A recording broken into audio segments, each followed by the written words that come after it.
my name is Professor PC, and today I'm going to talk about the ninth lesson of us. It's called Nomad and King Zhao.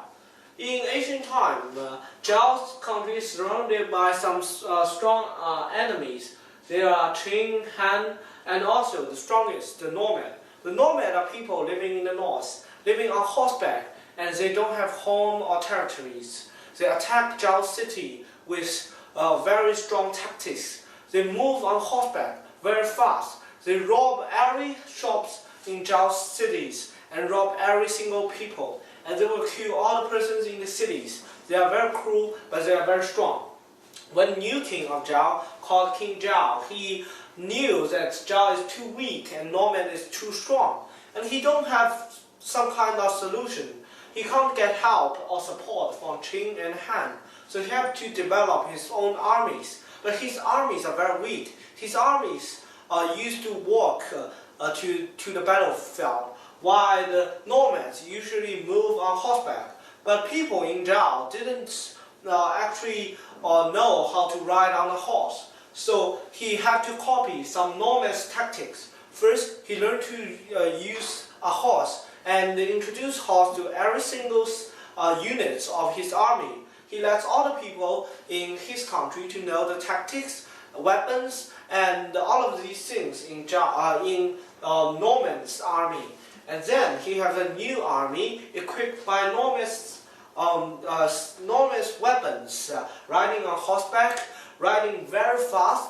And this is a very strong army. By this army, he defeated Nomad for many times because he has this new army and very strong cities and defensive facilities. But this king actually touched some basic profits of other aristocrats. Aristocrats think this is not suitable for this country because this is something that is only used by these kind of people like Nomad that don't have the intelligence. They said this king is changing something, and the changes is very bad, and it's dragging the country into the process of being wiped out from the history. So these aristocrats plan to overthrow the king. And once the king returned from the battleground, they locked the door of the palace, and the king was trapped in the palace by himself. He don't have food to eat. He don't have tools to open the door. And after 20 or 30 days of starving, the king actually dies in the palace. So very cruelly. This is a very sad and tragic death, and stop the process of this changing. But actually, it influenced many famous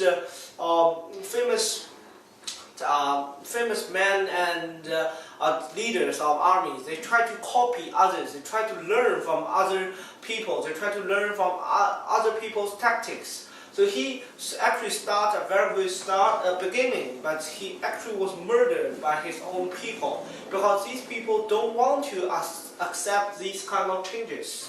So King Zhao is actually a tragedy, but I have to summarize these things. First, some kind you have to learn from others to make yourself to be stronger. Also, you have to make sure that all of the people will be accustomed to this kind of changing to stop let this kind of tragedy happen. So, because of limited, I assign you a homework that you may learn something about Zhao and listed all these important countries in the era of spring and autumn. It's about 5 famous countries, and also the period after this period. There are 7 basic countries. You have to memorize all of them. Maybe I will ask you something next class.